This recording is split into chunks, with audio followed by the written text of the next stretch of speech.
Editing and proofwriting. Editing your message includes examining sentence structure, grammar,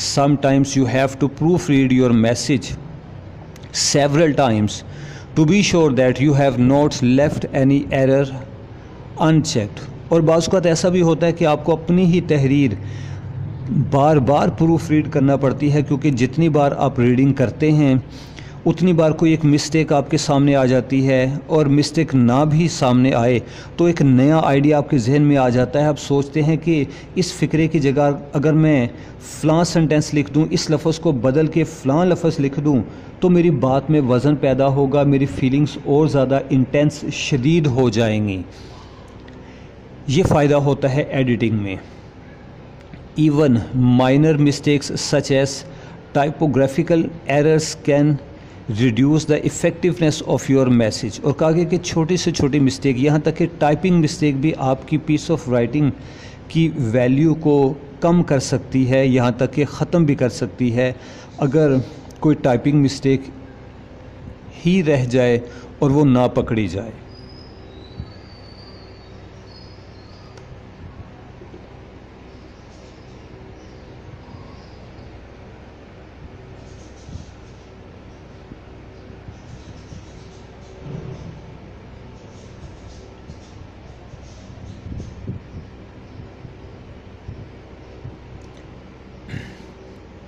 اس کے بعد ہم بات کرتے ہیں جی پروف ریڈنگ کی. Proof reading is the reading of a text to find and correct productional errors. یہ جو پہلا ایک فقرہ ہے یہ پروف ریڈنگ کی ڈیفینیشن ہے. اگر پیپر میں آپ سے پوچھا جائے کہ واٹ از پروف ریڈنگ تو آپ لکھتے ہیں کہ proof reading is the reading of a text to find and correct productional errors of text such as spelling and grammar mistakes and mistakes in the use of punctuation marks. یہاں تک یہ ساری اس کی ڈیفینیشن ہے. تو اس میں بھی آپ grammar mistakes, spelling mistakes, punctuation marks کی مسٹیکس وغیرہ کو دیکھتے ہیں. Proof reading is the final step before punctuation publication. ہاں یہ فائنل اسٹیپ ہے. یہاں پر ہمیں ایڈیٹنگ اور پروف ریڈنگ میں فرق سمجھ آتا ہے اس آخری فقرے کو پڑھنے سے. I repeat, proofreading is the final step before publication. کہ پروف ریڈنگ آخری فائنل سٹیپ ہوتا ہے کسی بھی تحریر کو پبلش کرنے سے پہلے. تو ایڈیٹنگ اور پروف ریڈنگ میں فرق آپ کو سمجھا دیں. جب آپ ایڈٹ کر رہے ہیں اپنی تحریر کو تو آپ اس کو سجا سنوار رہے ہیں.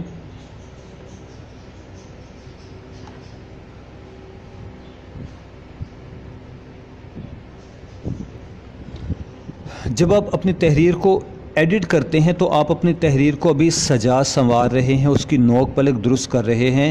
ابھی یہ پبلش ہونے کے لیے یا اپلوڈ ہونے کے لیے تیار نہیں ہے. ہاں البتہ پروف ریڈنگ کے بعد آپ اسے پبلش کرتے ہیں. پروف ریڈنگ اور ایڈیٹنگ میں کام تو کم و بیش ایک جیسا ہی ہوتا ہے، زیادہ فرق نہیں. لیکن پروف ریڈنگ کے بعد آپ کا ڈاکومنٹ فائنل ہے. Now it is ready to be published, to be uploaded, to be read out before public. اب پروف ریڈنگ کے بعد آپ اس کو پبلش بھی کر سکتے ہیں، آپ اس کو اپلوڈ کر سکتے ہیں، آپ عوام کے سامنے اس کو پڑھ سکتے ہیں، ڈیلیور کر سکتے ہیں. یہ پروف ریڈنگ اور ایڈیٹنگ کا فرق ہوتا ہے.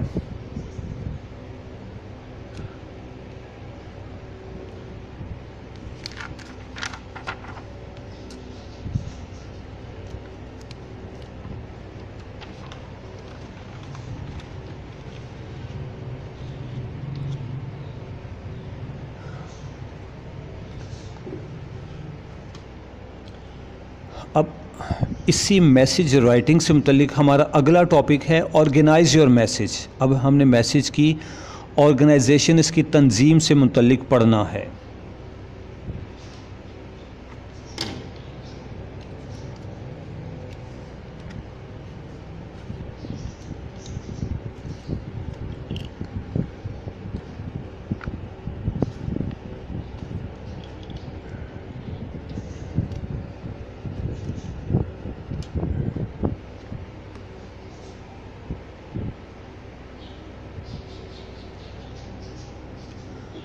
اچھا جی، اب ذرا اس کی آرگنائزیشن دیکھتے ہیں. Before you write your first draft out line your message mentally اور آن پیپر. آرگنائزیشن کیا ہے جس کی کہا گیا کہ جب آپ